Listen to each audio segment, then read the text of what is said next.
बच्चों आपके जीवन के अंदर जो आज स्टार्ट हुआ है वो आज से आप अपने जीवन में जो मेहनत करने की प्लानिंग करते हैं या जो करियर ऑप्शन लेते हैं उसके बाद आपका आने वाला कल इस बात पर डिपेंड करेगा कि मैं हिंडौन में समर्पण इंस्टीट्यूट के फंक्शन में गया था और वहां मैंने 5 मिनट किसी को सुना था और उसके बाद मैंने जीवन में ये ठाना था।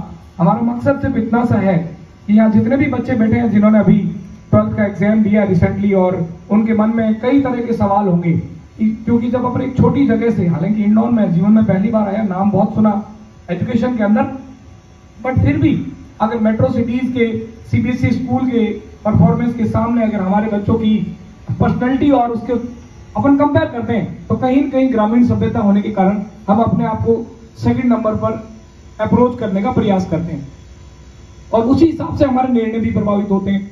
जैसा कि मैं जनरली देखता हूं कि 12वीं का रिजल्ट आया, रिजल्ट आने के बाद पेरेंट्स और घर में डिस्कशन होता है कि बच्चे के परसेंटेज हमने 90 सोचा था, इसके परसेंटेज तो 70 आए, अब हमें क्या करना चाहिए। हमने इसके 90% को लेकर के पता नहीं क्या क्या प्लानिंग्स कर रखी थी, अब उन प्लानिंग को आगे एग्जीक्यूट करें या नहीं करें। या किसी बच्चे के अपन ने 80 सोच रखे थे, उसके 92 आ गए, तो हम अति उत्साहित हैं कि अभी बच्चे ने बहुत जोरदार परफॉर्म किया है। या किसी पर्टिकुलर सब्जेक्ट के मार्क्स देखते हैं, इसके मैथ्स में बहुत अच्छे मार्क्स हैं, इसका मतलब मैथ्स में बहुत इंटेलिजेंट बच्चा है। देखो मैं आपको एक चीज बहुत वेरी फ्रेंकली क्लियर कर देता हूं कि एक अच्छा क्रिकेटर, एक अच्छा फुटबॉलर हो ये जरूरी नहीं है। ये दो अलग अलग सिनेरियो है। जैसे कुछ खिलाड़ी क्रिकेट खेलते हैं, क्रिकेट में अपना बहुत अच्छा नाम करते हैं, लेकिन अगर मैं उन्हीं खिलाड़ी को कहूं कि आपको कल से फुटबॉल की प्रतियोगिता में भाग लेना है, वही परफॉर्मेंस लेवल देना है, तो जरूरी नहीं है। फुटबॉल एवरेज खेलने वाला एक अच्छा क्रिकेटर साबित हो सकता है और क्रिकेट में बहुत अच्छा नाम करने वाला एक खिलाड़ी फुटबॉल में एवरेज हो सकता है। मेरे कहने का जो तात्पर्य है बालकों वो ये है कि अब तक आपने जो 12th तक अच्छे स्कूल्स में, अच्छे एकेडमिक एनवायरनमेंट में काम करते हुए अपने अच्छे रिजल्ट हासिल किए, आप टॉपर हैं तो आप through out the life topper होंगे। मैं एक छोटी सी बात आपको कहना चाहता हूं कि हिंदुस्तान के अंदर जितने बोर्ड एग्जाम्स हैं, सीबीएसई और अलग अलग स्टेट के बोर्ड एग्जाम्स को अपन कंसिडर करें बालकों, और उसके 95% या 90% के ऊपर जितने स्टूडेंट हैं उन सबकी संख्या को देखें तो वो संख्या भी जितने आईआईटी कॉलेज, एनआईटी कॉलेज और एमबीबीएस के कॉलेज हैं इंडिया में, उन सबकी सिलेक्शन की सीटों से ज्यादा होता है। तो अगर हम ये सोचें कि भाई 95% वाला सिलेक्ट होता है, 90% वाला सिलेक्ट होता है, तो उसके नीचे का तो फिर एक भी बच्चा सिलेक्ट नहीं होना चाहिए, क्योंकि जितनी सीट्स हैं उससे ज्यादा बच्चे 90% वाले। इसका मतलब ये दर्शाता है कि आज तक जो आप करते आ रहे हैं उसमें आप एवरेज हैं। इसका दूसरा अर्थ ये भी होता है कि आप जीवन में जो कुछ और करेंगे उसमें आप एवरेज नहीं होंगे, उसमें आप एक्स्ट्रा ऑर्डिनरी होंगे। और जो एक्स्ट्रा ऑर्डिनरी है उनके साथ ये नेगेटिव बात है कि आप अगर एकेडमिक में एक्स्ट्रा ऑर्डिनरी है, इसका मतलब करते ये नहीं है कि हर चीज में एक्स्ट्रा ऑर्डिनरी होंगे। तो कहने का मतलब बात यह है कि आपका 12th का रिजल्ट आया, आपकी जो भी परफॉर्मेंस है अगर बहुत अच्छी है, आपकी अच्छी मेहनत को दर्शाता है, आपने अच्छा काम किया और ये आप इस बात को इंडिकेट करते हैं, बट इसका मतलब कतई नहीं है कि जीवन में आप जब कहीं भी जाएंगे तो आपने अपने आप को प्रूव कर दिया है। अब जीवन में आपको हर सफलता आगे से आपकी इसकी परसेंटेज के आधार पर रखी हुई मिलेगी। आपको जीरो से कहानी स्टार्ट करनी है, आपको जीवन में एक नया गेम स्टार्ट करना है, एक नए खेल के रूल रेगुलेशन सीखने, कंपटीशन को फाइट करने के लिए अलग टैक्टिक्स होते हैं, क्वेश्चन को अप्रोच करने के तरीके अलग होते हैं, पेपर को अटेम्प्ट करने का तरीका अलग होता है, पेपर की स्ट्रेटजी अलग होती है। और आपको पता है, मैं ये नहीं कहूंगा कि आप समर्पण ज्वाइन कीजिए और समर्पण को ज्वाइन कराने के लिए मैं यहाँ नहीं आया हूं। हमारा मकसद है एजुकेशन अवेयरनेस को फैलाना और आप तक हम भी एक विकल्प है ये पहुंचाना। मैं ये भी नहीं कहूंगा कि मैं सिर्फ आपकी भलाई के लिए आया हूं। मेरा भी बिजनेस है और हम भी बच्चों के साथ डील करते हैं और अच्छे बच्चों की तलाश में रहते हैं कि एक हीरे की तलाश में हर जोहरी रहता है, हम भी हैं।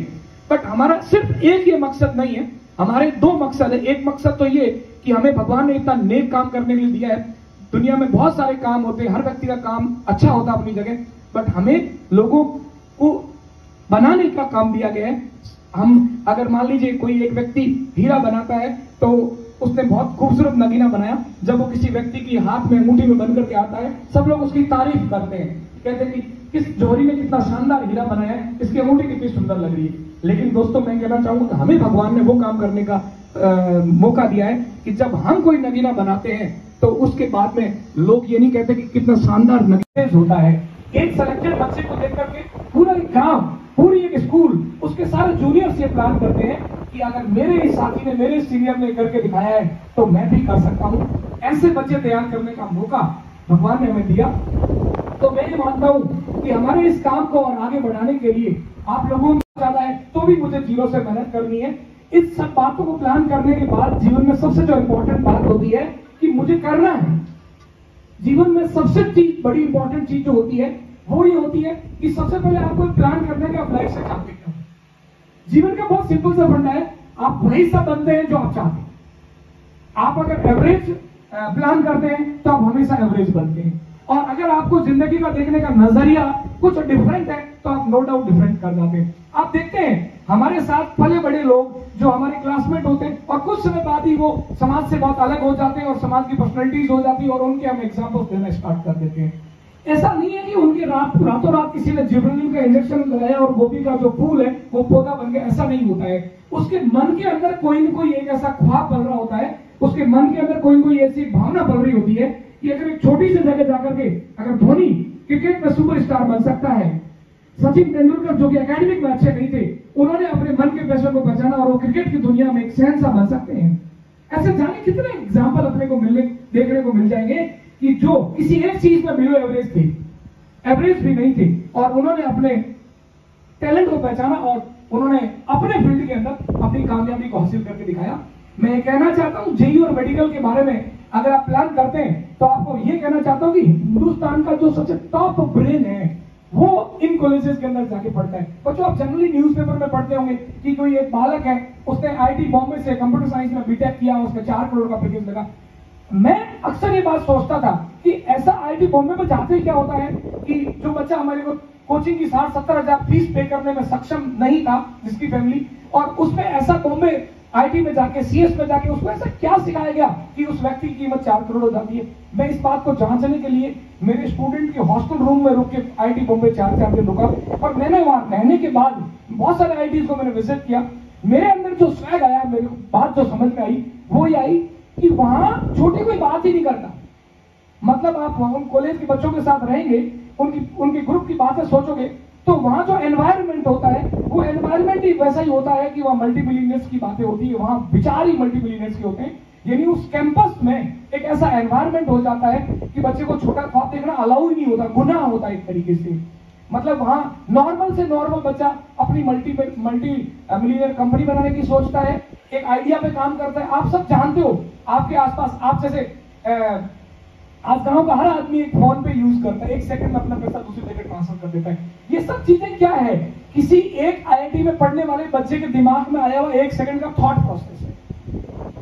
सिर्फ 1 सेकंड में उसने सोचा और इस आइडिया को मार्केट में लॉन्च किया। और आप सोचते हो देश की यूपीआई की बात करूं तो मेरे हिसाब से मैक्सिमम 80% यूपीआई जो एक पर्टिकुलर प्लेटफॉर्म पर से काम कर रही है। ये सिर्फ क्या एक विचार है। ऐसे विचार कहां पनपते हैं? जहां दिमाग को खोल के दिमाग के अंदर जो भी टैलेंट है उसको बाहर निकालने का प्रयास किया जाता है। वो सब इंडिया के जो आईआईटीज हैं, आईआईएम्स हैं, ठीक है, एम्स है, एम्स दिल्ली के अंदर जाता है। डॉक्टर तो हर मेडिकल कॉलेज से बनता है, प्राइवेट मेडिकल कॉलेज से एमबीबीएस करके आता है वो भी डॉक्टर होता है। लेकिन जब एम्स से डॉक्टर पास आउट करके निकलता है और वो अपने आप को इंट्रोड्यूस करता है किसी मंच पर कि मैंने मेरा ग्रेजुएशन एम्स दिल्ली से किया है, इसे कई गुना बड़ा एक उसका ऑफिस होता है जिसमें खाने पीने की सारी चीजें सजा के रखी जाती है और उसके एक बेल के ऊपर उसका हर ख्वाहिश पूरी की जाती है। और सिर्फ बैठकर पता क्या करना होता है? सिर्फ वहां बैठ के बादाम खाने होते हैं और इंतजार करना होता है अपने दिमाग में आने वाले किसी विचार का। और पूरे दिन वो सुबह से शाम बैठा, इतने महंगी होटल के सारे इन खर्चों को अफोर्ड करते हुए कंपनी उसको बियर करती और वो वहां बैठता है, पूरा दिन वहां बैठ करके आराम करता है। और शाम को 4 बज गए, उसने कुछ नहीं किया, 4-5 बादाम खाए, 2-4 आइसक्रीम खाई और उसको 2-4 चीजें तो अच्छी लगी वो खाई और वापस वही उसी लावे लश्कर के साथ उसको अब उसके स्वीट रूम में घर पे पहुंचा दिया जाता है। और ऐसा वो कई महीनों तक करता है। अब मेरे जैसा साधारण आदमी क्या सोचेगा कि उस कंपनी का मालिक बेवकूफ है जो उसको 5 करोड़ रुपए दे रहा है साल के और वो वहां करके आराम से बादाम खा रहा है। लेकिन बच्चों को 5-6 महीने में 1 मिनट ऐसा होता है जब उसके मिनट के अंदर एक ऐसा क्रांतिकारी आइडिया आता है और जब वो सोचता है कि यार अगर ये चीज मैं मेरी कंपनी के लिए अगर एग्जीक्यूट कर दूं तो मेरी कंपनी बाकी कंपनियों से बहुत आगे निकल सकती है। और सिर्फ वो उस आइडिया को अपने दिमाग से एनालिसिस करता है और एग्जीक्यूट करने के लिए छोटी सी मेल करता है कि मेरे according this is an good policy for our company. मेरे हिसाब से अपनी कंपनी के लिए ये करना ठीक रहेगा। और उसके एक मेल के ऊपर उस कंपनी के हजारों इंजीनियर्स जो छोटे कॉलेज से पास आउट होते हैं, छोटी नौकरी कर रहे होते हैं, उसके ऊपर डाटा एनालिसिस करते हैं, उस विचार को सही साबित करने की कोशिश करते हैं, क्योंकि ये विचार जिस व्यक्ति ने लिया वो व्यक्ति बहुत बड़ा है उस कंपनी के प्रोड्यूस से। और फिर उस विचार के ऊपर उस कंपनी के हजारों कर्मचारी जो दुनिया के अलग अलग कोनों के अंदर काम कर रहे होते हैं उस पर लग जाते हैं, और ये सोचते हुए कि ये विचार उस व्यक्ति का है तो 100% सही होगा, और बाद में वो कंपनी ही उस कंपनी को दुनिया की दूसरी कंपनियों से आगे ले जाने वाली पॉलिसी बन जाती है। आप सोचिए, मतलब एक अच्छा ब्रेन सिर्फ 1 सेकंड के लिए काम करता है, 1 मिनट के लिए काम करता है, और पूरी दुनिया उसको फॉलो करती है। ऐसा ही होता है इस जीवन के अंदर।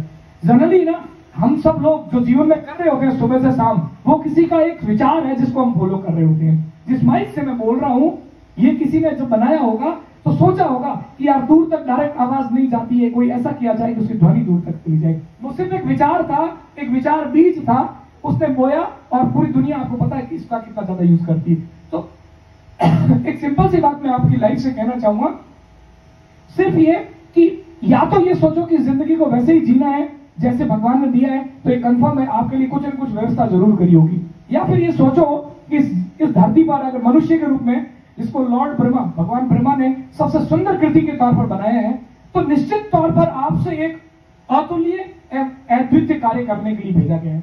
ये एकदम 100% परफेक्ट बात है। इस दुनिया में जितने भी शख्स आए हैं वो एक ऐसा काम करने के लिए आए हैं जिसकी उसके अलावा और बेहतरीन कोई नहीं कर सकता। एक मूवी आपने अगर बच्चों देखी हो, चांदनी चौक से चाइना, अगर आपने देखी हो, तो उसके अंदर अक्षय कुमार होते हैं। और मैं एक छोटी सी बात का इंसिडेंट यहां पर कनेक्ट करना चाहूंगा। और उसके अंदर वो जब चाइना जाते हैं, चांदनी चौक से पहले किसी एक ढाबे पे काम कर रहे होते हैं, फिर उनकी जिंदगी में कुछ ऐसा उठापटक हो जाती कि वो चाइना पहुंच जाते, और वहां पर उसकी चाइनीज लोगों से फाइट होती है। तो चाइनीज लोग बड़े फुर्तीले होते हैं और उसको दांव में, कुश्ती के अंदर आने ही नहीं देते, मतलब हर बार उसको मार खाना पड़ता, और उसको समझ में नहीं आता कि इसको मैं जीतने के लिए करूं क्या। जब उनका वहां एक चाइनीज गुरु बच जाता है और उससे वो पूछता है कि ये टेक्नोलॉजी कौन सी है जिसके कारण आप लोग अपने दाव को सामने वाले को समझने नहीं आते थे।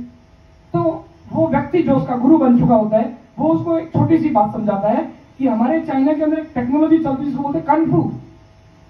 उसने पूछा भाई कनफू क्या चीज है, तो उसने उसको इलाबोरेट इस तरीके से किया कि मुझे नहीं पता आपका कनफू क्या है, बट आप अपने जीवन काल को याद कीजिए कि कोई ना कोई एक ऐसा दांव या एक ऐसी क्रिया होगी जिसमें आपको ये लगता होगा कि ये काम मुझसे बेहतर और कोई नहीं कर सकता, वही आपकी जिंदगी का कनफू है।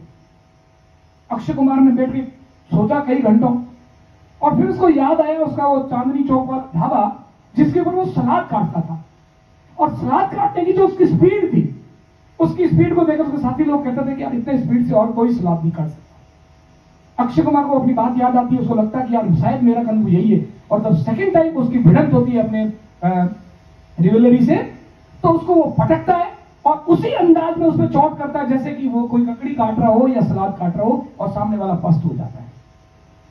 बच्चों, हमारे सबकी जिंदगी के साथ भी ऐसा ही एक कनफू जुड़ा हुआ है। हम सब में एक टैलेंट 100% ऐसा है जो दुनिया के किसी और शख्स में नहीं है। बड़े दुख के साथ ये कहना चाहता हूं, 99% लोग इस धरती पर जन्म लेते हैं और अपने उस बिना कनफू को पहचाने ही धरती में ही समा जाते हैं।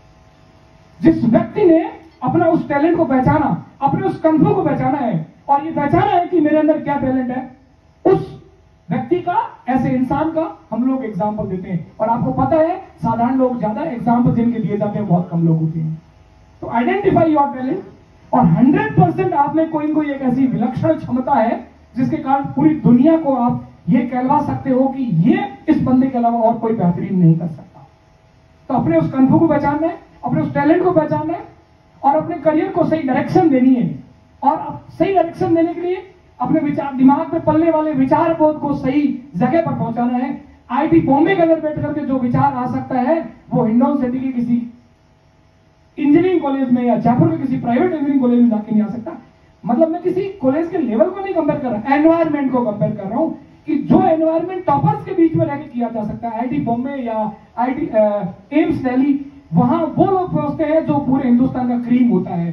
और एक को देख करके दूसरे के अंदर कितना परिवर्तन आ सकता है ये आप सभी जानते हैं। जीवन बहुत मुश्किल से आपको मनुष्य का जीवन मिला है और उसके अंदर आपके अंदर कूट कूट के क्षमताएं भरी हुई है, उसको पहचानिए। और मैं दावे के साथ कह सकता हूं, अगर आपने उसको पहचाना तो निश्चित तौर पर आप बड़ा ही प्लान करेंगे। और किसी ने कहा है कि अगर आप planning for best and plan for best and prepare for worst, मतलब जब भी आप अपने जीवन के लिए सोचें तो बेस्ट से बेस्ट करने की सोचें, साथ में इस बात के लिए भी तैयार रहे कि अगर आप कुछ भी नहीं कर पाए तो वो भी मंजूर है। और जीवन में जब भी आप मेहनत करें, जब आप कोचिंग में जाएंगे, किसी भी कोचिंग में जाएंगे, जब आप पढ़ाई करेंगे तो ऐसा होगा, शुरू में तो आप जोश में जाएंगे कि फाड़ देंगे, चीर देंगे, तोड़ देंगे। और जब वहां जाते हैं तो अभी तो आप अपने स्कूल के टॉपर हैं, अपने मोहल्ले के टॉपर हैं, अपने गली के टॉपर हैं, 95% आए हुए, ये प्लान करके जा रहे हैं कि हम तो वहां जाते ही पता नहीं क्या कर देंगे।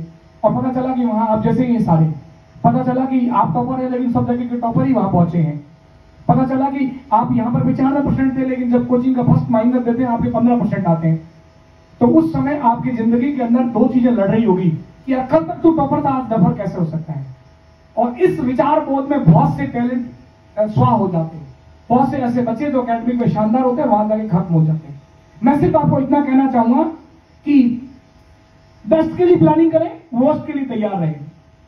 आपके साथ कुछ भी बुरा हो सकता है लेकिन आपको फिर से उठना है, लगना है और ये नहीं सोच के जाना कि मैं तो आज तक टॉपर रहा हूं, आगे भी टॉपर रहूंगा। ये सोचना है कि अब जिंदगी में एक नई यात्रा शुरू हो रही है, आज तक आपने बढ़िया किया, अब हमें और बेहतरीन करके दिखाना है। और जो हमेशा जीरो से खड़े होकर के वापस हीरो बनने की काबिलियत रखता है, दुनिया उसको कभी हरा नहीं सकती। और एक बात जीवन में याद रखना है कि आप हारे हुए तब मानोगे जब आप खुद कह दोगे कि अब मैं हार गया, जिंदगी में अगली लड़ाई नहीं लड़ सकता।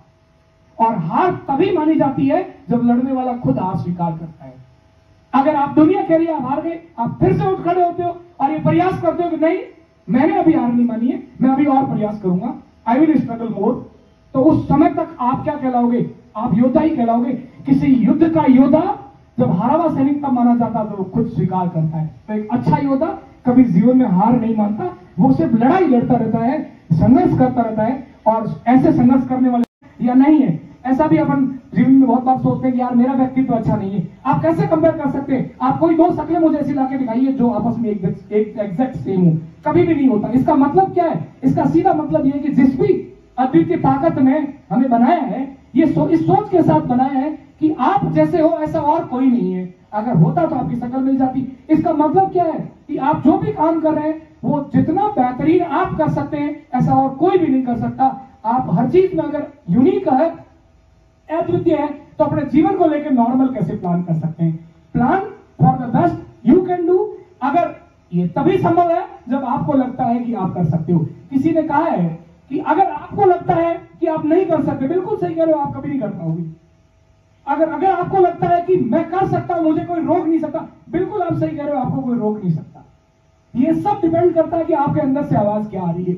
अगर आपके अंदर से आवाज पॉजिटिव आ रही है और आपके अंदर विनिंग वाला एटीट्यूड है तो आपको कोई हरा नहीं सकता। और आपके अंदर अगर लूजिंग वाला एटीट्यूड है तो आपको कोई जिता नहीं सकता। आपका चाहे एकेडमिक परफॉर्मेंस या टैलेंट या आप घर से कितने समृद्ध है, कोई चीज मैटर नहीं करती, योर एटीट्यूड मैटर्स फर्स्ट। चलिए बालकों, आप सबसे मुलाकात हुई और हिंडौन सिटी में पहली बार आया, मुझे बहुत अच्छा लगा। मैंने सुना है कि यहाँ के बच्चे बड़े संघर्षशील और पढ़ने वाले बच्चे होते हैं। मुझे बड़ी खुशी होगी कि इस छोटी सी सभा के अंदर से एक बालक इस विचार बोध को लेके जाए कि मुझे जीवन में कुछ बड़ा करना है। और अगर ऐसा वो कर पाया क्षणिक मात्र भी, मानूंगा कि मेरा आज हिंडौन आना सफल हुआ। Thank you. जय हिंद, जय भारत। आप सभी बता रहे, थैंक यू, थैंक यू। पूरे दिन फोन करते हैं सर ये प्रॉब्लम आ गई बीएससी में, एमएससी में। एक टीचर का एक दायित्व होता है और हम कहीं ना कहीं इमोशनली अटैच हो जाते हैं बच्चों से। अब मैं जो हमारे साथ आपको आने वाले भविष्य में अगर आपको मौका मिलता है तो फिजिक्स पढ़ाएंगे, जो एक टॉप फैकल्टी है संदीप सर, मैं उनको आमंत्रित करता हूं आप आएं और अपने अनुभव बच्चों को बताएं कि किस तरीके से आगे बच्चे अपना भविष्य तैयार कर सकते हैं। और सबसे मुश्किल जो सब्जेक्ट है वो आपका ही है, जो बच्चों को लगता है, तो बच्चों को थोड़ी सी कुछ टिप्स दें। Sandeep sir please.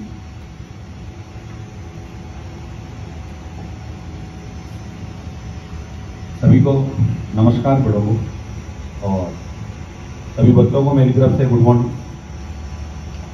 मैं संदीप शेखावत पिछले 10 साल से फिजिक्स सब्जेक्ट इस मेडिकल और जेई फील्ड में पढ़ा रहा हूँ।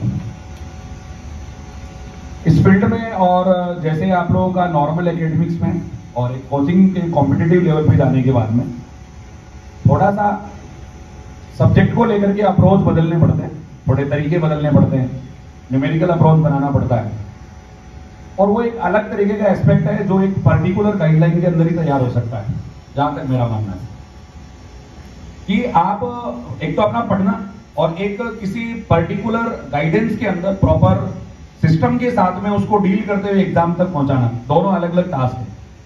और इसके लिए अपन किसी ऐसे नॉर्मली अगर अपन उसको तैयार करना चाहें तो पॉसिबल नहीं है, इसके लिए मास्टर्स की जरूरत होती है, सब्जेक्टिज्म के मास्टर्स को अपन बोलते हैं। तो हम लोग पिछले साल से जैसे कि समर्पण के साथ जुड़े हुए हैं कुछ टाइम से, बहुत टाइम से पुनिया सर ने स्टार्ट किया था इसको 2011 में। तो सबसे बड़ी बात तो ये है कि अपने आप में जब इस नीट और जेई में नॉर्मली जब चलना इसको स्टार्ट किया था तब से सर इसको लीड कर रहे हैं। तो पहले तो इसी बात के लिए क्लैपिंग हुए क्योंकि आप लोग उन लोगों के साथ से सुन रहे हैं जो एक लंबे टाइम से परफॉर्म कर रहे हैं। दूसरी बात, मैं ज्यादा तो आपका टाइम नहीं लूंगा क्योंकि सर का टाइम भी बड़ा कीमती है और इनको भी बुलाना पड़ेगा। तो मैं एक जनरल सा बात ये कहना चाहता हूं कि जब सर के अगर गाइडेंस की अपन बात करें तो बच्चों का तो सौभाग्य होता ही है, हम लोग भी एक बड़ा एक अच्छा फील करते हैं कि एक अच्छे मेंटर के साथ में, एक लॉन्ग टाइम से जो इन चीजों को मेंटरशिप दे रहे हैं उनके साथ में हम लोग मिलकर के काम करते हैं, तो हमें बड़ा सीखने को मिलता है और हम लोग भी इन्हीं के बताए हुए तरीकों से और इन प्रोसेस से बच्चों का रिजल्ट बना पाते हैं। और बहुत से बच्चे हर एक साल मेडिकल और IIT कॉलेजेस, NIT कॉलेजेस के अंदर सेलेक्ट होते भी हैं। एक जनरल सा किस्सा मैं आपको बताऊंगा, उसके बाद से आपको शायद लगेगा कि भाई हाँ एक होता है मेंटरशिप का, अगर ऐसा हो तो करते हैं। जेई को ऑर्गेनाइज कराने वाले IIT कॉलेजेस, मैं कहता हूं कि एक बार 2012 या 13 के आसपास जेई ने एक पेपर सेट किया था और जो पेपर सेट किया था उस पेपर के अंदर एक क्वेश्चन का जो आंसर था वो आंसर पूरी कोचिंग इंडस्ट्री ने ये बोला कि भाई इसका आंसर ये होना चाहिए। Single man doctor RM Punia जो सर आपके सामने बैठे हैं, इन्होंने इसको चैलेंज किया और राजस्थान पत्रिका में निकलवा दिया कि भाई ये क्वेश्चन गलत है। और उसके साथ में एक IIT प्रोफेसर का शोध भी लगा कि भाई जो ये आंसर की इंडस्ट्रीज दे रहे हैं इसका आंसर ऐसा पॉसिबल ही नहीं है। उसके अगेंस्ट में पूरी कोचिंग इंडस्ट्री आई इन अकेले पर्सन के अगेंस्ट में और उन्होंने बोला कि भाई जो इन्होंने न्यूज़पेपर के अंदर निकलवाया है, ये न्यूज़पेपर के अंदर जो निकलवाया है तो ये आपके लिए हो सकता है कि चैलेंजिंग मार्क हो, क्योंकि अगर IIT के आंसर की को अगर अपन चैलेंज कर रहे हैं तो कुछ टाइम बाद, 1 महीने बाद जब IIT का रिजल्ट आया तो पूरी कोचिंग इंडस्ट्री एक तरफ थी और इन्होंने जो क्वेश्चन टिक किया था वो एक तरफ था। जेई ने वही आंसर टिक किया जो इन्होंने किया। मैं वहां से एक बार इस चीज के लिए आप लोग तालियां जरूर बजाएं, जेई के क्वेश्चन को चैलेंज करना। तो अपन एक इस मेंटरशिप और इस कॉन्फिडेंस को एक अलग लेवल पे मेजर कर सकते हैं, क्योंकि अगर आप एक पूरी इंडस्ट्री को एक तरफ देखते हैं और अकेला पर्सन एक तरफ देखता है, उसके बाद उस राजस्थान पत्रिका ने, उस न्यूज़पेपर ने, उन्होंने इनके बिहाफ पे अपना और इमेज प्रोटोकॉल बनाया। उन्होंने बोला कि जो हमने लिखा वो सही था और बाकी सबने लिखा वो क्या था, गलत था। तो ये एक परफेक्शनिस्ट के साथ में, एक बिल्कुल एक सब्जेक्ट के अप्रोच के साथ में और कॉन्फिडेंस जैसी चीजें होती हैं वो ऐसा क्रिएट करती हैं। तो मैं अभी ज्यादा टाइम नहीं लेते हुए सर से रिक्वेस्ट करूंगा कि प्लीज आप अपना टाइम दें। डॉक्टर पुनिया सर, आइए सर। जब मैं इस फील्ड के अंदर आया तो मैंने एक चीज देखी, मैं पहले फिजिक्स पढ़ाता था और फिजिक्स पढ़ाने के बाद मैंने देखा कि मुझे जेई को पढ़ाना है। तो जेई में सबसे टफ सब्जेक्ट होता था केमिस्ट्री और उसमें सबसे टफ होता था ऑर्गेनिक, जो मुझे अच्छा नहीं लगता था। दूसरा बच्चा इनऑर्गेनिक, जो बच्चे को टफ लगता था। मैंने इनऑर्गेनिक पढ़ाना स्टार्ट किया सिर्फ इस चार्म के लिए कि अपना नाम होना चाहिए। और इनऑर्गेनिक में आज भी ऐसा है लेगुना कि केमिस्ट्री के अगर 100 फैकल्टीज होंगे तो उसमें इनऑर्गेनिक के 2 या 3 होते और उसमें जिनका नाम चलता है उसमें बहुत चुनिंदा होते। आसान सब्जेक्ट है, उसको पढ़ने का पैटर्न अलग होता है, लोग इसको रटने की कोशिश करते हैं और रटने की कोशिश कभी करनी नहीं चाहिए मैथ्स बैकग्राउंड के बच्चे को। मैं सिंपल एक बात कहना चाहता हूँ, अगर आप मैथ्स बैकग्राउंड के तो रटने की प्रयास नहीं करनी चाहिए, आप नीट बैकग्राउंड के तो इलॉबरेट करने की कोशिश नहीं करनी चाहिए। बहुत सिंपल, हर सब्जेक्ट बहुत सिंपल होता है। और टीचर के लिए तो बेटा एक ही चीज को रामायण की तरह इतनी बार गा दिया होता है कि उसको कोई हार्ड लगता ही नहीं। टीचर वो अच्छा होता है जिसके पढ़ाने के बाद बच्चा कहे कि मुझे सब आ गया। मतलब मैंने ऐसे बहुत सारे फील्ड में टीचर्स और फैकल्टीज देखे जिनको बहुत आता है और उनके बच्चों को नहीं आता। मेरा मानना है कि मैं तो बहुत एवरेज टीचर हूँ बट मेरा बच्चा बहुत ब्रिलियंट होता है, मुझे इस बात की खुशी है। तो जो कुछ आपको आता है ना वो एक बच्चे को डिलीवर कर देना ही टीचिंग है, ठीक है। तो ये कोई लोड की बात नहीं है, तू खुद के लिए क्वेश्चन कर तुझे जिंदगी में क्या करना है। हमने तो जो करना था कर दिया। कैसे पढ़े इन्होंने? मैंने बोला ना, याद करनी ही नहीं होती। जेई के लिए कुछ भी याद नहीं करना होता है। अभी आपने 12वीं किया, हाँ, तो जब आप जेई की तैयारी करोगे ना किसी भी इंस्टीट्यूट से, तब तो आपको खुद रिकॉल होगा कि यार इन्होंने तो याद करने की थी नहीं, मैं उस दिन सबसे गलत सवाल पूछा।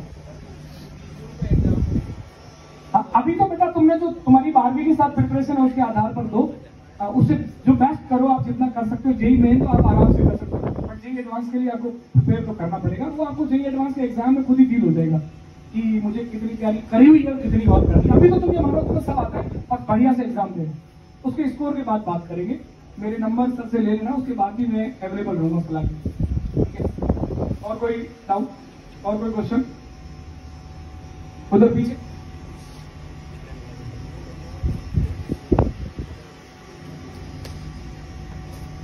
ये एक टीमवर्क,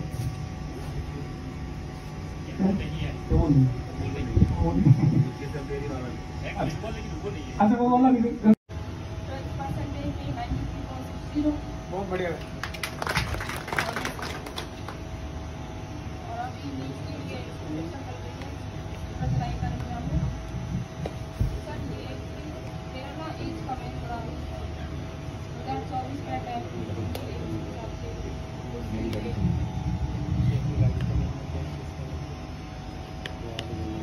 इनका डेट ऑफ बर्थ क्या है बेटा? 2007। तो 2024 में आप नीट का एग्जाम दे पाएंगे, नेक्स्ट ईयर का नहीं दे पाएंगे। इसी साल 12 किया आपने। हाँ, तो बेटा इसमें कोई हताश होने वाली बात नहीं है। जनरली बच्चों को नीट प्रिपेयर करने के लिए 1 या 2 अटेम्प्ट लग जाते हैं, बट आप 2023 का नीट ये प्लान करके दें कि 2023 का जो नीट होगा वही आपका फाइनल नीट एग्जाम है। और अगर आपने मान लीजिए नीट का कट ऑफ क्वालिफाई होता है 595 मार्क्स, और आपने नीट के दौरान प्रिपरेशन करने के दौरान 595 नंबर हासिल कर लिए, इसका 100% मतलब ये होगा कि अगली साल आप नीट के टॉपर होंगे। और जो जनरली मैंने 15 साल में अनुभव किया कि 1 साल बच्चा तैयारी करने के बाद कट ऑफ के आसपास पहुंचता है। मान लीजिए 720 में से इस साल का मैं बोलूं तो 597 नंबर कट ऑफ था, और किसी बच्चे के 597 नहीं बने पहले साल में तैयारी के बाद, और उसके नंबर बने मान लो 580 या 575, और वो बच्चा फिर दोबारा तैयारी करता, अगली साल का टॉपर या 1, 2, 3 रैंक में वही बच्चा हो। ऑल इंडिया फर्स्ट रैंक तो नहीं आता, जनरली फाउंडेशन के बच्चे करते हैं ऑल इंडिया टॉप का, बट वो बहुत अच्छी रैंक के साथ क्वालिफाई हो। तो आप ये मान के चलिए कि आपका नीट का एग्जाम 2023 में ही है, और नीट 2023 में आप कितने मार्क्स लेके आते हैं ये डिसाइड करेगा कि 2024 में आप कौन से मेडिकल कॉलेज में जाएंगे। मैंने जैसा कि प्रीवियस डिस्कशन में बताया, एक अच्छे कॉलेज से पास आउट बच्चे के साथ कॉन्फिडेंस लेवल डिफरेंस होता है। डिग्री सपोज सेम मिलती है एमबीबीएस, बट उसका लेवल ऑफ कॉन्फिडेंस है ना वो अलग होता है। तो आपको भगवान ने 2024 में एग्जाम के लिए इसलिए बोला है कि आप टॉप मेडिकल कॉलेज में जाओ, ये जानबूझ के किया गया आपने, ठीक है? और कोई सवाल?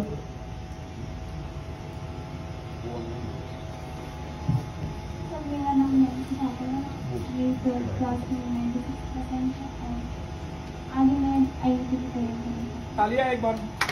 96%। क्या नाम बताया बेटा? अच्छा बेटा नैन्सी, एक तो मैं तुम्हें एक बुरी बात कहना चाहूंगा और एक अच्छी बात कहना चाहूंगा। बुरी बात यह है कि गर्ल्स का आईआईटी में सिलेक्शन बहुत कम होता है। जैसे मैं बात करूं 2016 से पहले नीट के अंदर 100 में से सिर्फ 2% गर्ल्स का सिलेक्शन होता है। यानी अगर किसी आईआईटी कॉलेज में 100 बच्चे सिलेक्ट होकर जाते थे तो इसमें गर्ल्स सिर्फ 2 ही होती थी। अच्छी बात यह है कि गवर्नमेंट ऑफ इंडिया ने इस पर वर्कआउट किया और अब 15% गर्ल्स के लिए रिजर्वेशन होता है। मतलब अब 100 में से 15% सीटें केवल और केवल लड़कियों से बनी। तो आपके 96%, 10 में कितना परसेंट मिला? 96। तो अगर आपने, वैसे हुआ नहीं जेई में आज तक। अच्छा, क्या आपको इस बात का आइडिया है कि जेई के अंदर टॉपर कितनी रैंक पे बनता है, कितनी परसेंटेज में बनता है? ऑल इंडिया टॉपर जो होता है आज तक कभी 96% का नहीं बना। मतलब आईआईटी का कट ऑफ होता है 18% की कट ऑफ गया हुआ है। मतलब आईआईटी के अंदर, आईआईटी एडवांस की बात कर रहा हूं, 18% वाले बच्चे को आईआईटी कॉलेज मिला हुआ है और 63% वाला ऑल इंडिया टॉपर रहा हुआ है। आईआईटी में ऐसा हो चुका है कि जिसके 63% बने वो ऑल इंडिया टॉपर रह चुका है। पीछे एक आध बार आईआईटी को मैं छोड़ दूं तो हमेशा ऑल इंडिया टॉपर 90% से नीचे ही होता है। यानी आपको क्या करना है, अपने आपको डिग्रेड करना है। अब आपको 96 नहीं बनाने आईआईटी में, कितने बनाने? कम बनाने, क्योंकि 96 बनते ही नहीं किसी के। बट अब ये मत सोचना कि मेरे 10th में भी 96% है, 12th में भी 96% है, तो मेरे को हमेशा 90 ही बनाने हैं। ठीक है, अच्छे से काम करो और ये प्लान करके सोचो जीरो से कि मुझे जैसा परफॉर्मेंस 10th में किया है, मतलब 96 इज नॉट इम्पोर्टेंट, इंपॉर्टेंट है टॉपर बनना। जैसे आप 10th में टॉपर थे, टॉपर अगर 95 से बना जाता है तो 95 ला के दिखा देंगे। टॉपर अगर 37% से बना जाता था, अपने को क्या करना है, टॉपर बनना लाइफ में, तो उसके लिए 37% ले आएंगे। तो डिफरेंट एग्जाम अप्रोच है।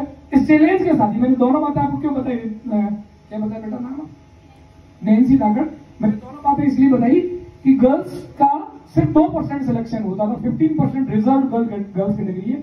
आपको आज ये चैलेंज लेना है इस सेमिनार से कि सर मैं उस 2% कैटेगरी के अंदर अपने आप को बढ़िया रैंक ला के दिखाऊंगा। कांग्रेचुलेशन बेटा। और कोई खड़े हो जाओ अपनी जगह से, एक एक जोर से बोल दो, छोटा ही हॉल है,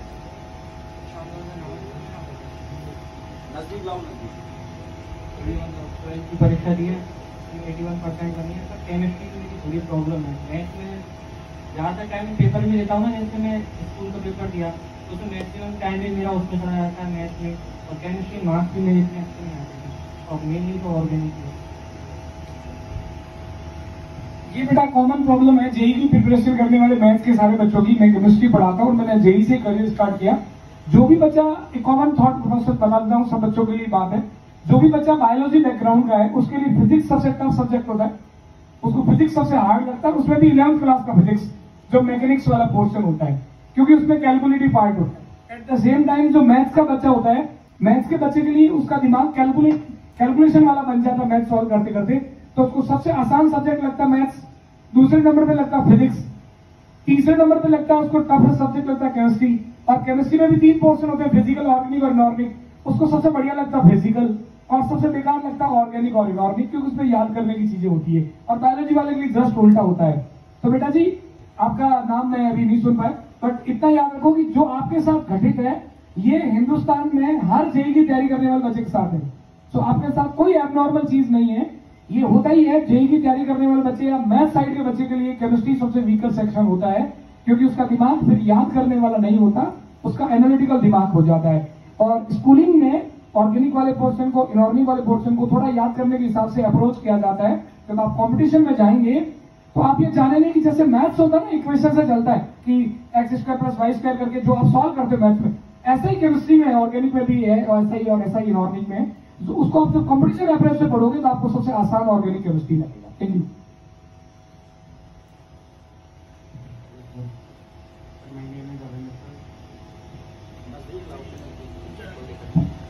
सुन रही, मुझे सुन रही, बोलो बिट्टू साहब।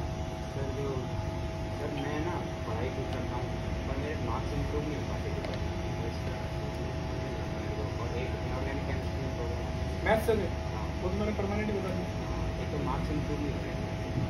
10th में कितने परसेंटेज है 98.8 और 12th में? 90। तो क्या इंप्रूव करेगा? मेरे से पूछ 63% आए थे, तब भी कर रहा हूँ, कहा तो बहुत शानदार है। मतलब एक तो जीवन, मैंने पहले भी बोला था कि जीवन में बहुत ज्यादा मत प्लानिंग करो। मतलब इंप्रूवमेंट का मतलब ये है ही नहीं कि आप 98 के बाद क्या 99 लाने वाले थे। आप मान के चलो कि आपके 10th में मार्क्स थे 88, कॉपी में होगी मिस्टेक, टोटलिंग में गलती से 8 की जगह गया तो 9, तो आपका परसेंटेज कितना थे 10th में? 88। अब कितना है? 91, 3% इंक्रीज होगी ना। सोचने का तरीका बदलो यार। 98% तेरे 10th में आ लिए तो 99 और 100 थोड़ी लाने, ठीक है? तो इंप्रूवमेंट का नजरिया बदलो। इंप्रूवमेंट का मतलब कुछ और होता है। इंप्रूवमेंट का मतलब ये है कि 10th तक आप क्या पढ़ के मार्क्स लाए थे, और 12th में जब आप मैथ पढ़े उसमें जो इक्वेशन सॉल्व करने का तरीका था उसमें अपने आप को इंप्रूव किया नहीं किया। 10th तक जो आप नॉलेज हासिल करते थे और 12th में आपका जो नॉलेज है उसमें डिफरेंस फील करते नहीं करते हो? अभी आप एक 10th क्लास के बच्चे से मिलो और आप मिलो, आपके दोनों के ब्रेन लेवल में डिफरेंस है कि नहीं है? 10th क्लास में तो होता तो शायद मेरे से खड़े होकर सवाल नहीं पूछ पाता, और आज पूछ पाया। ये आपकी पर्सनैलिटी पर डिफरेंस है। रही बात केमिस्ट्री वाली तो मैंने परमानेंट बता दी है, सदा का रूल है। IIT वाले को केमिस्ट्री हार्ड लगती है और PMT वाले को फिजिक्स हार्ड लगती है, और ये चीज दोनों चीजें जिसको नहीं लगती है वो टॉपर होता है। क्लियर बात? ठीक है, थैंक यू। मेरा नाम जयवर्धन चौधरी है, 12th क्लास में है। थोड़ा धीरे धीरे बोलो। मेरा नाम जयवर्धन चौधरी है। जयवर्धन चौधरी। 12th में 75% है। बहुत उसके बढ़िया। बाद नेक्स्ट जी, सवाल?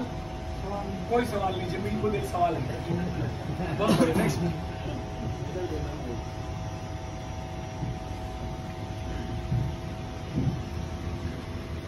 सर मेरा नाम नवीन प्रजापति है और मेरे 12th में PCM में 82% अचीव किए हैं और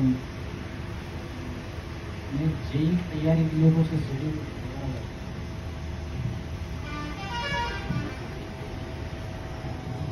आपके 75% बताए। बायोलॉजी में नीट का एग्जाम देने के लिए कोई परसेंटेज क्राइटेरिया नहीं है। 33% वाला भी नीट के एग्जाम दे सकता है। और आपको मैं बात बताना चाहता हूँ परसेंटेज से रिलेटेड। एक बालक था अभिलाष सोनी, ठीक है, और वो लक्ष्मणगढ़ सीकर का रहने वाला था। उस बच्चे ने 12वीं का एग्जाम दिया। 10वीं में उसके साथ 55-56% थे, 12वीं में 62-63% थे। उसके पिताजी को पूरा कॉन्फिडेंस था कि ये जीवन में कुछ नहीं कर पाएगा। उनकी लड़की छोटी वाली इंटेलिजेंट कि इसको तो मैं डॉक्टर बनाऊंगा, इसको दुकान पे रखूंगा। उनकी सुनार की दुकान थी, सोनी की वो। और जैसा वो सोचते थे, जनरली हमारी फैमिली में किसकी चलती, बच्चों से कोई पूछा थोड़ी ना जाता। हम ज्ञान तो देते हैं कि बेटा जिंदगी में बहुत कुछ करना जो मन में चल रहा होता है, लेकिन होता तो वही है जो पिताजी के मन में चल रहा होता है, या मामा जी के मन में चल रहा होता है, या चाचा जी के मन में चल रहा होता है, या स्कूल वाले गुरु जी के मन में चल रहा होता है। सच बात यही है कि हमारा मेंटल थॉट प्रोसेस इतना डेवलप होता ही नहीं कि हम निर्णय कर पाए, और हमारे को क्या क्या करना चाहिए विकल्प भी हमारे दिमाग में होते नहीं है। ये प्रैक्टिकल लेवल की बात है। सो अभिलाष को भी वही करना था जो पिताजी ने सोच रखा था। गद्दी बिठा दिया, छोटा सा कस्बा लक्ष्मणगढ़, उसके अंदर सुनार की दुकान बिठा दिया। अब उस बच्चे ने, जब उसके पिताजी लंच के लिए जाते थे 1-1.5 घंटे, उसको आइसोलेटेड खुद को बिठाते थे, तो जब कस्टमर आते थे और उसके अंदर उनसे बात करके या सोने का भाव तोल करने का जो मैथ्स वाला पोर्शन था उसका काफी स्ट्रांग था। उसके टीचर उससे गलती से उसकी दुकान पे पहुंच गए और उसने उसको सजेस्ट किया, तू इतना अच्छे से कैलकुलेट कर पाता है, तुझे भी तो 1 साल तैयारी करके देखनी चाहिए। और उसकी बहन के साथ मेरी कोचिंग पढ़ती थी और उसके साथ वो भी आना स्टार्ट हो गया। और आपको बता दूं, उसको साल तो 2 लगे, लेकिन उसने एम्स जोधपुर के फर्स्ट बैच में अपना सिलेक्शन हासिल 52-53% थे, 12 में 62%। आपके पास दोस्तों के पास एक गांव है शालावास, में गया तो कभी नहीं, पर गांव के 7-8 IITM बना चुका हूँ। उसमें एक बच्चा था 2014 बैच में मनोज कुमार, उसके 10वीं का 10th में परसेंटेज थे 62 और 10th करके वो फाउंडेशन करने के लिए मेरे पास आया। और वो खुले आम बोलता था कि सर अपन तो सिर्फ 11th-12th करने आए, IIT में कुछ बनेगा नहीं। बट ऐसे किसी सेमिनार से उसका पता नहीं किस दिन कुपड़ा खराब हुआ और उसने IIT रुड़की से सिविल ब्रांच के अंदर बीटेक किया। और अभी कुछ एक दिन पहले ही एमटेक करने के बाद में उसका थर्मल पावर में 18 लाख का पैकेज लगा, 10वीं में 62% का बच्चा था। सो आप ये प्लानिंग मत कीजिए कि आपके 75% है तो आपको क्या सवाल पूछना है, 90 वाले पूछेंगे।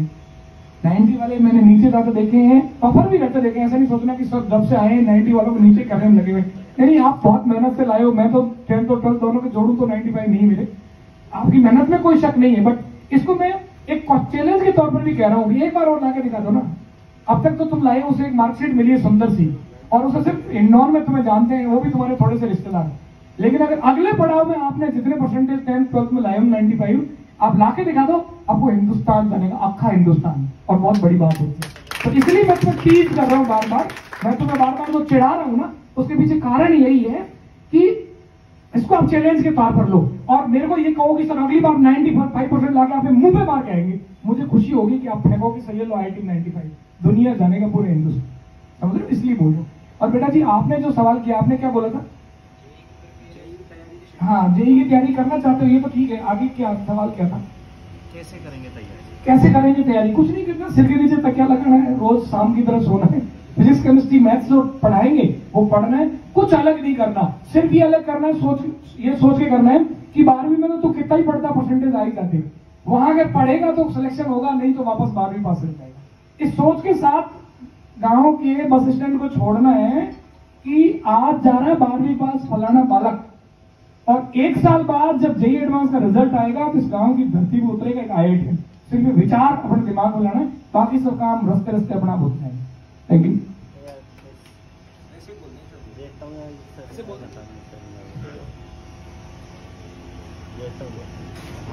इधर से मेरा नाम चंचल यादव। जाटव।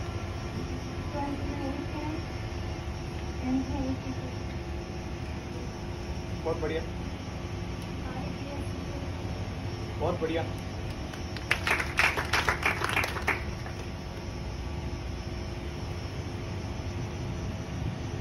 बच्ची का आगे का ड्रीम है बीएससी बीएड करना। मैं इतना कहना चाहूंगा कि आपका जो भी ड्रीम है, मतलब मैं यहाँ आईआईटी नीट की कोचिंग चलाता हूँ, मेरा मकसद क्लियर ये बिल्कुल नहीं है कि नहीं बेटा आप बीएससी क्यों कर रहे हो, आपको तो पीएमटी करना चाहिए, नथिंग लाइक दैट। आपको क्या करना चाहिए ये बहुत क्लियरली पता होना चाहिए। मतलब आपका ये भी मूड है ना कि भैया मैं यहाँ पास में गंगापुर पास में क्या वहां एक मिठाई बनती है खीर मोहन, सुना मेरे कई बच्चे लाके देते, तो वहां की खीर मोहन की मिठाई की दुकान खोलूंगा और पूरे अमेरिका एक्सपोर्ट करूंगा, तो भी आप हिंदुस्तान में नाम कर सकते हो। तो जिंदगी में जो कुछ करना है ना वो क्लियर होना चाहिए और वही करना है और उसमें बेस्ट करके दिखाना है, यही कहना बेटा। तो आप चंचल जो प्लान कर रहे हो अपनी लाइफ में वो बेस्ट करो, यही कहना बेटा। नेक्स्ट और कोई इधर से?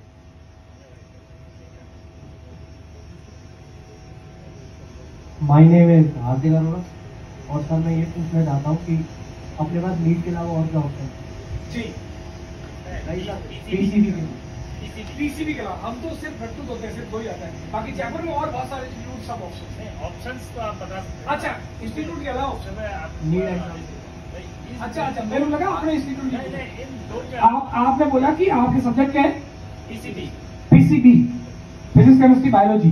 फिजिक्स केमिस्ट्री बायोलॉजी से आप 10+2 के बिहार से तो सिर्फ एक ऑप्शन है नीट, जिससे आप हिंदुस्तान के हर मेडिकल इक्विवेलेंट एग्जाम में पार्टिसिपेट कर सकते हैं, जिसके अंदर सिर्फ एमबीबीएस नहीं है, MBBS, BDS, DMs, Ayurvedic, homeopathic, यूनानी, नर्सिंग, फिजियोथेरेपी और एक नया हो रहा है नेचुरोपैथी। ये सब नीट से क्वालिफाई करके आप अलग अलग कॉलेजेस में काउंसलिंग से जा सकते हैं। मतलब नीट में क्वालिफाई करने का मतलब ये है ही नहीं कि सिर्फ आप एमबीबीएस कॉलेज में जाते हो। अभी जो नई एजुकेशन पॉलिसी आई उसके अकॉर्डिंग ये कि 10+2 इंडस्ट्रीज 12वीं करने के बाद जितने भी एग्जाम है उससे जिस भी कॉलेज में आप एडमिशन लेंगे उसके लिए आपको नीट क्वालिफाई करना है। उसके अलावा सेकंड रूट जो है बेटा वो है जो ये गुड़िया बता रही, आप ग्रेजुएशन कीजिए और ग्रेजुएशन करने के बाद आप फिर दो डायरेक्शन में जा सकते हैं, आप रिसर्च में जा सकते हैं और उसके बाद ग्रेजुएशन करने के बाद जितने भी कॉम्पिटिटिव एग्जाम्स हैं उन सब के लिए आप एलिजिबल होते हैं। बस कुछ एग्जाम्स ऐसे हैं जिसके अंदर मैथ्स होना अनिवार्य है। बाकी बायोलॉजी में मतलब कंपटीशन जो जनरल कंपटीशन है जो एक इंडियन ग्रेजुएट स्टूडेंट दे सकता है वो आप सब भी दे सकते हो, एडमिनिस्ट्रेशन में जा सकते हो। पर्टिकुलर आप कहोगे सर बायोलॉजी लेने के बाद में क्या जा सकता हूं, तो कुछ रिसर्च के सब्जेक्ट है जिसमें आप बीएससी करने के बाद में उसके भी एडमिशन मतलब टेस्ट लगता है, प्री टेस्ट, और उससे आप रिसर्च में जा सकते हो, आप साइंटिस्ट बन सकते हो, आप एग्रीकल्चर रिसर्चिस्ट बन सकते हो और कई सारे ऑप्शंस हैं।